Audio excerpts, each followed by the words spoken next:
Hello, my friends. Thank you for joining me for part 3 of my steampunk series.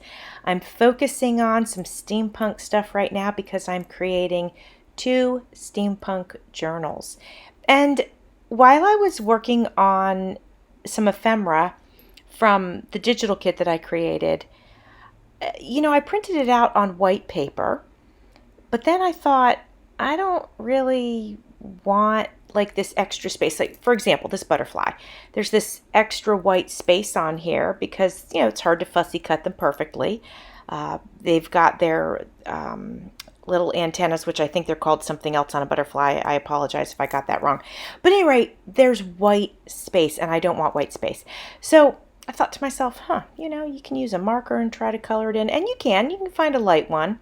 But I had this coffee that I've been working with and not drinking, but working with. And I thought, you know what, I'm going to paint it with coffee and see what happens. Will it bleed? Will it be fine? Let's check it out. So just so you guys know, this ephemera is from my kit called Steampunk Dreams. And I printed these particular pieces out that I'm working on now on very heavy cardstock. I love printing my ephemera out on very heavy cardstock because then I don't have to double layer it. It's just one and done basically. So I wanted to let you know that because that's important. Something that I learned while I was playing with this whole entire process was that on the cardstock, it seems like the ink does not run as much as it does on just regular paper. As a matter of fact, it hardly runs at all. And I thought that was kind of neat and kind of interesting. So just food for thought. And just so that you know, if you try this, and I do recommend you do try it because it's kind of fun, just be aware that if you do this on regular paper, you're going to get some run. And you're going to see that in today's video. I will be putting some of this on regular paper that's been printed onto. And so you'll be able to see the difference between painting on something like this with this heavy-duty cardstock and then painting on the paper.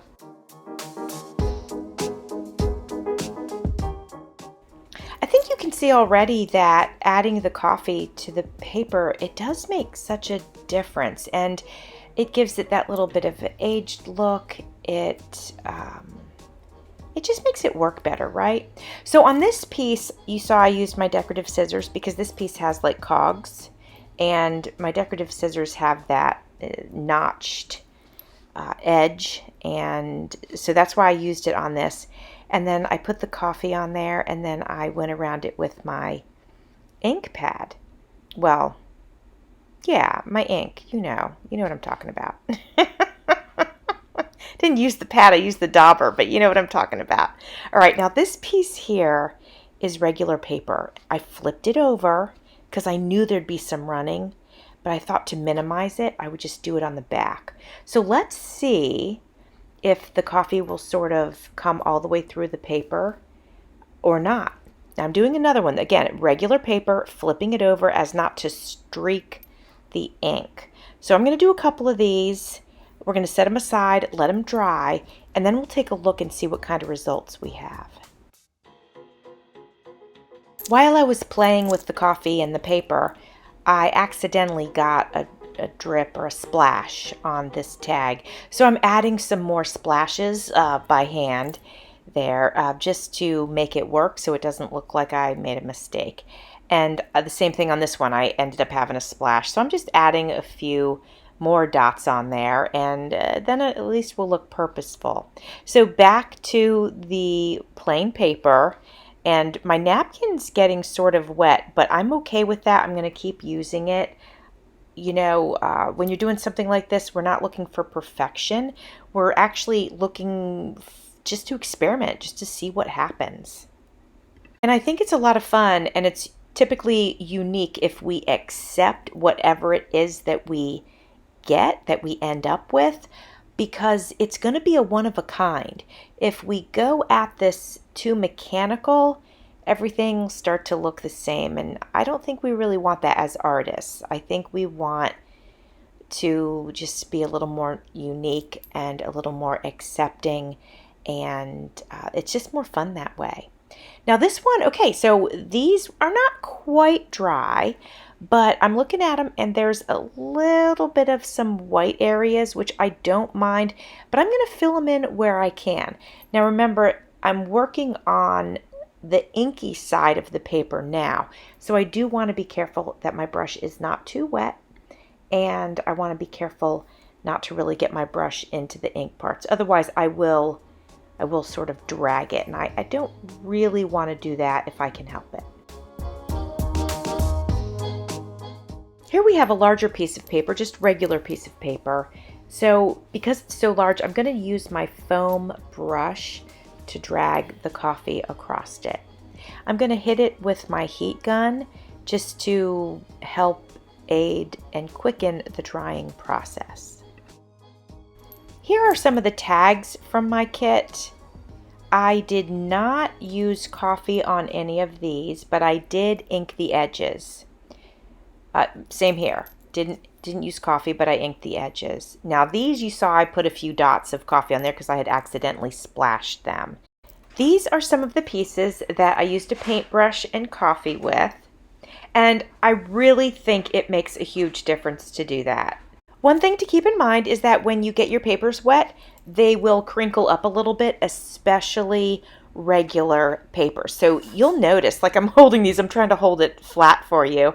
It does get a little crinkly. Now, I actually like that when we want to make something look aged because it definitely does have that effect. I think I had mentioned to you guys in the beginning of the video that I'm working on 2 steampunk journals, and right now I'm focusing on the one using my kit. So that's what we're working on here. And I need some regular paper to put into this journal, but I don't want it to be regular, of course. So you can see I'm going to tear the edges first, and then I'm going to hit it with some of this coffee.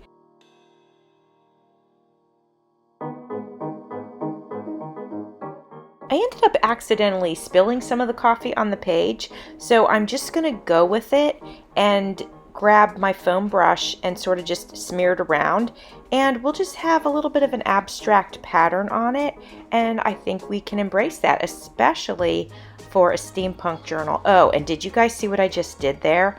I dipped the foam brush into the coffee and then I put it on my ink pad, and let me just tell you, I've been doing that lately because my ink pad was getting a little dry and it freshens it right up. And I have not had any adverse reactions, like, you know, nothing weird has happened to the ink pad. So if you have brown ink pad and it's starting to dry out, just put a little bit of coffee, and I'm telling you, a little goes a long way. So you could do that and you will get a lot more life out of it. So you know how sometimes if you spill some coffee or you have some on the bottom of your cup and you put it down on paper and it makes that round circle?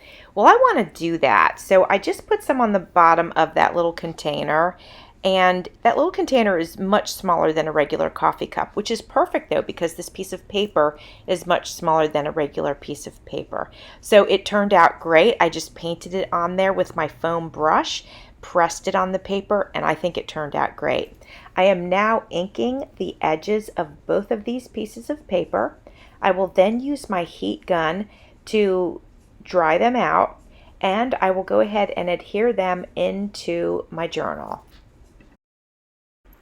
If you guys are interested in steampunk or learning about steampunk or need a little steampunk inspiration, I am doing a series, and my first one started on Monday. This is the 3rd one for this week, and I hope to have more coming up. Most of the ephemera that we painted today is dry and ready to go. I inked the edge of this one, as you could see, and I am going to put it down in the corner of this piece of paper that I just glued onto the journal.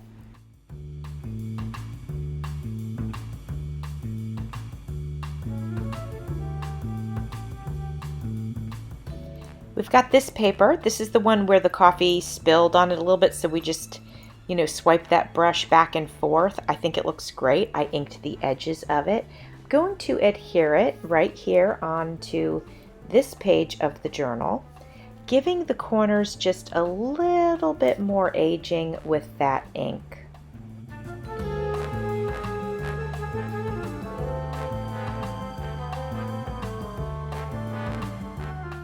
I'm going to want to dress this piece of paper up with some ephemera.